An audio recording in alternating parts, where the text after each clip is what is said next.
When you get your first or next RV, you start buying things for your RV or consider the installed items are going to improve the experience.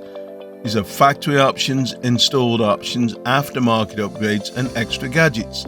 And honestly, some items are absolutely worth it, but others, you end up wondering why you spent the money in the first place or did not upgrade sooner. So in this video, I'm going to go through the 5 RV items, installed accessories and purchased upgrades I genuinely regret using or trusting after real-world RV trips. So first up, the rear and side backup cameras. Now honestly, I thought these were going to be a game changer. Moving to a larger RV, having limited visibility and considering tight campsites. It sounded like a fantastic idea. I used them once and realized they were basically next to useless for me. The image lagged, the screen was tiny, bright sunlight made it difficult to see, and instead of helping me focus while maneuvering, I found myself distracted trying to look at the multiple camera angles. Honestly, I trust my mirrors far more. And to be honest, these were not cheap, over $600 for the Furion system. So now, I mostly use extended mirrors, help from my partner, and patience, not to mention getting out and taking a look if I'm unsure. Old school still works best.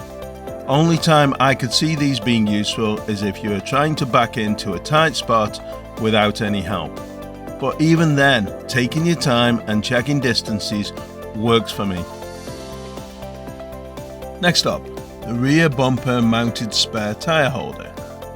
I purchased this when I spent extra money to get a spare wheel for my new RV. This looked very practical at first, until I realized how weak most RV bumpers actually are.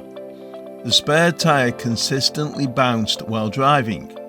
I did not notice until a family member was following us to a campsite and mentioned it. And the more I looked into this, the more I realized many RV bumpers were basically not designed to hold a sewer hose, never mind a heavy spare tire bouncing down the road. This put stress on welds and bumper structure, and honestly, knowing that tire bouncing around on the rear bumper behind the RV never gave me a lot of confidence. I have since fitted an under RV wheel carrier. I also have a video on this if you would like to review it. Next, let's talk shower heads, especially the original ones that come with your RV. This thing somehow managed to use too much water while still giving a terrible shower. Weak pressure, cheap plastic and poor spray pattern. In an RV, shower efficiency matters. You're usually dealing with tight spaces, limited fresh water, tank capacities and water pressure variations at different campsites. So, having a shower head that performs badly becomes frustrating very quickly. It was one of those upgrades I did from day one, given my previous RV experience. When I saw the shower head, I immediately knew it would suck. Sometimes the small upgrades make the biggest difference in RV life. As a side note, let me just say, I can't believe that RV manufacturers are so cheap on these things. Next, a rear bumper mounted grill accessory. Again, sounds great in theory. Outdoor cooking, easy storage, convenient access. Reality, not so much. Everything rattled while driving. It added even more weight to the flexi bumper. And honestly, the grill that was provided with the RV was next to useless. Also, the swing out of the grill arm left the grill close to the RV, which heated the side up. After this, we purchased a small Blackstone grill with a stand and carry this with us, significantly better than the one provided. The one that came with the RV is now sitting in my garage rusting and taking up lots of space. And finally, the original RV toilet. This was a Dometic 300.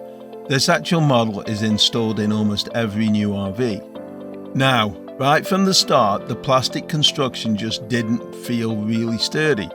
Even the toilet seat itself felt cheap and poor quality. It flexed too much, it didn't feel solid, and honestly just made the whole bathroom feel lower quality overall. But the bigger issue showed up after the first few trips we had. We started noticing this smell, sewer smell, in the bathroom that just wouldn't go away no matter how much cleaning we did. And if you've ever had that happen in an RV, you know how quickly it ruins the experience. After some research, I found there is a known issue with this toilet, where the bowl cavity collects wastewater. This could not be cleaned without removing the entire toilet and dismantling it, which I actually did a couple of times. However, over time the smell came back after a couple of trips. Now I know some owners never have this issue with this toilet, but for us it became one of the things we wished we'd actually replaced sooner. I replaced this with the upgraded porcelain toilet with a solid, soft close seat. And honestly, an RV already has enough compromises. The toilet shouldn't be one of them. I wish I'd had done this upgrade from day one.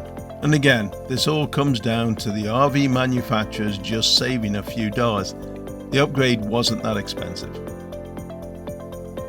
Now obviously, not every RVer is going to agree with every item on this list, and that's completely fine.